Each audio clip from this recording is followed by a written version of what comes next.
Welcome into this video, guys. On a whim, I decided I'm gonna be running a half marathon in November with my good friends Evan and Casey, and today definitely makes it official because I'm about to drive to St. Pete. We're gonna run 9 miles as training, warm up, get ready for the half marathon.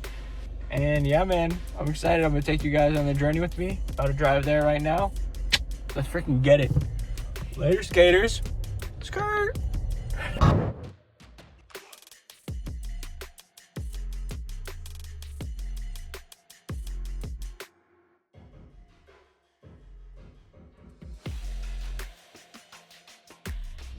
All right, just arrived in St. Pete, got my coffee. It is pretty beautiful out here. I gotta be honest, when I came to St. Pete, that's what initially convinced me to come to Tampa. It's just such good energy around here, being by the water, lots of growth, and with great people. Evan and Casey, they're very growth minded as well. And I gotta be honest, guys, to me, it's not like I'm deciding to run this half marathon because it's like this goal that I really want to conquer. I always tell my clients, identity over intensity, right? And I've spent a lot of months running very consistently, even if it's not the craziest, longest runs, but I feel like a runner, right? So for me, it's not like this big monumental achievement, but it's like, hey, I'm a runner. Runners can do long runs, runners can do half marathons. So I love that approach, right? When you have that identity approach, there's no finish line. Because at the end of the day, guys, fitness is not about just some achievement, right? There's no end goal when it comes to fitness. The whole point of fitness is to just continue playing the game so that by the time you're on your deathbed, you're still fit, right? Is it successful with your fitness if you just work really hard, get a six-pack, but then revert right back and then are chunky again? I would say no, right? So the whole idea is about just becoming an active person, becoming a fit person. And the one thing about running in particular that I love is that it's challenging. Your body doesn't want to do it, so it's a great way to test your values over your feelings. Like every single step you take, you have to be willing to, like, even when your body is screaming no, stop, you have to have that faith mindset. You have to have the mindset of, hey, I'm gonna just choose to feel good even with nothing to feel good about, right? Which to me is just something about life in general that I'm always trying to keep that mindset of gratitude, finding things, being stronger than your circumstances. I think Epictetus talks about this, right? I think Viktor Frankl talks about this, some philosophers, but it's like at the end of the day, between what happens to you and how you respond to what happens to you, human beings always have the freedom to choose. So when you're running, you have the freedom to either say, oh, like this is an obligation, I feel like a slave, this is so hard, or you can literally channel your inner mind power and be like, you know what, this is incredible, I love this, So to me, that's one of the biggest reasons why I love being a runner. I'm excited for this 9 miles. It's probably gonna be pretty tough, but I'm gonna freaking do my best, guys, to keep that faith mindset, stay in that attitude of gratitude, and crush it.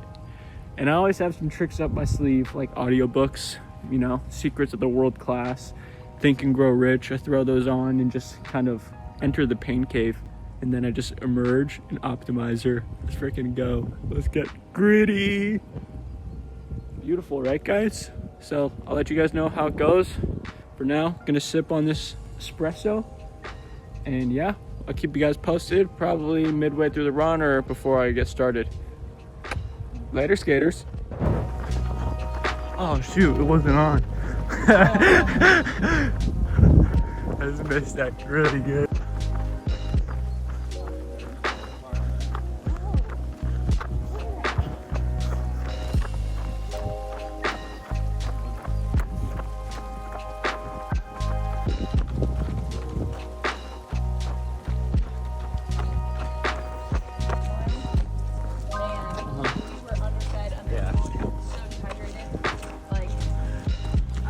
Come on, show one more. Knock it down, buddy.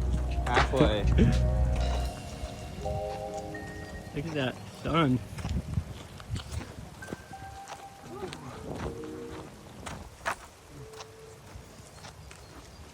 Get more inside of your stomach.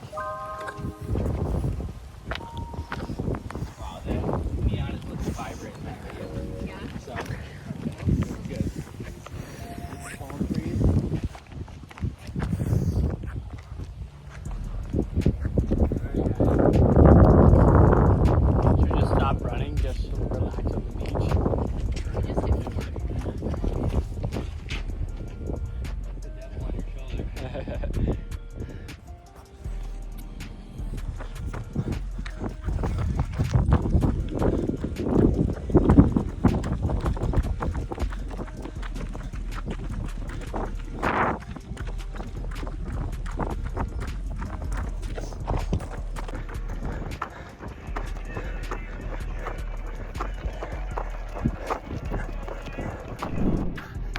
All right, we're 6 miles in.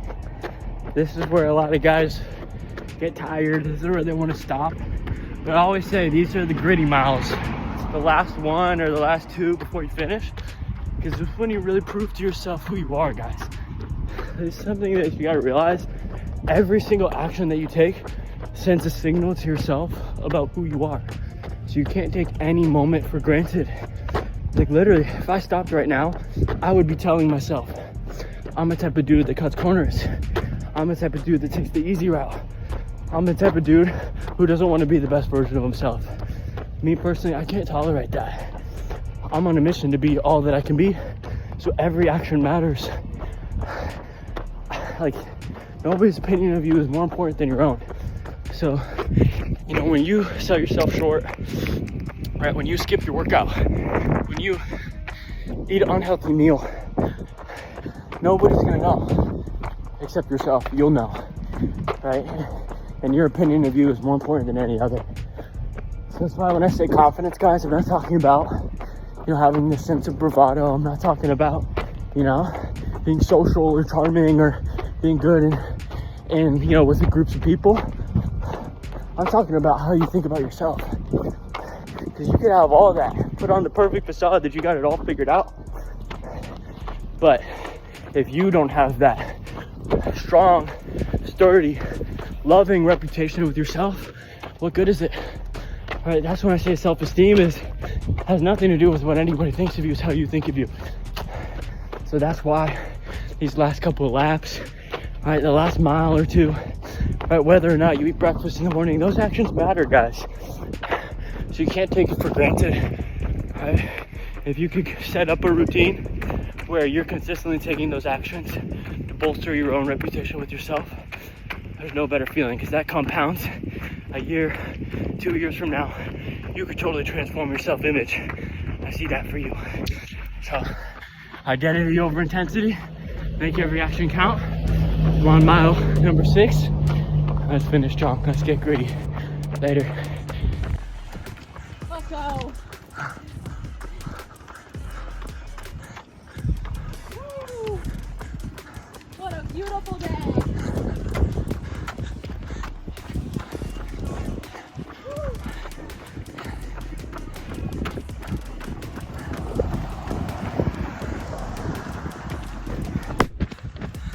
Coming up on 9 miles, there's always this point at the end where you think you're about done, but then at the very end just drags on.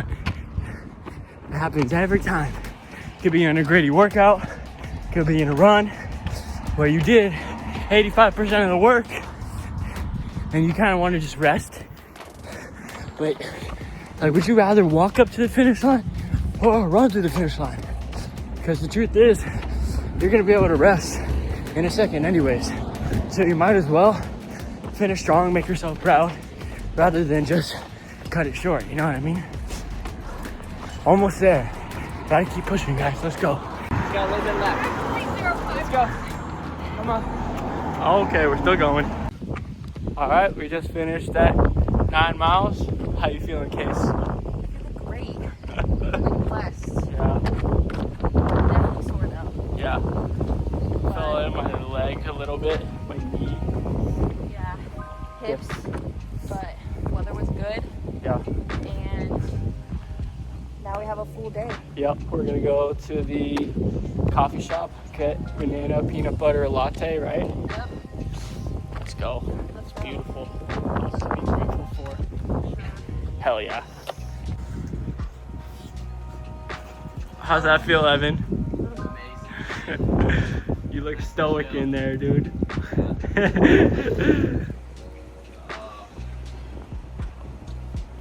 All right, guys, finished the 9 miles. Ooh, reflection overall, felt pretty good about it. My left leg was definitely starting to feel a little tired, definitely had a little blister on my right toe. But all in all, I would chalk that up as a W. And just showered, jumped in the pool for a little bit, and getting ready to go to the coffee shop, gonna get a nice latte. But overall, guys, there's no better feeling than doing something hard, pushing yourself, but conquering it. It's like every time you do something hard, you are slowly just accumulating evidence that you are a capable person, right? You're building that self-efficacy, right? Self-confidence in yourself, your ability to just face future challenges, right? So a lot of like confidence is pretty quantifiable. It's like the more evidence that you stack every single day that you are a growth-minded person, that you are a capable person, it just gives you the conviction in the future that you can do hard things. It's a great headspace to live in, because then you're playing life on offense, not defense. You become the creator of your life, not just the coaster, right? And I've been the coaster, and it's not a fun place to be, but hope you're having an awesome freaking day. And yeah, I'll talk to you guys later. Peace. He has the same exact description as I had at that time. Yes, sir.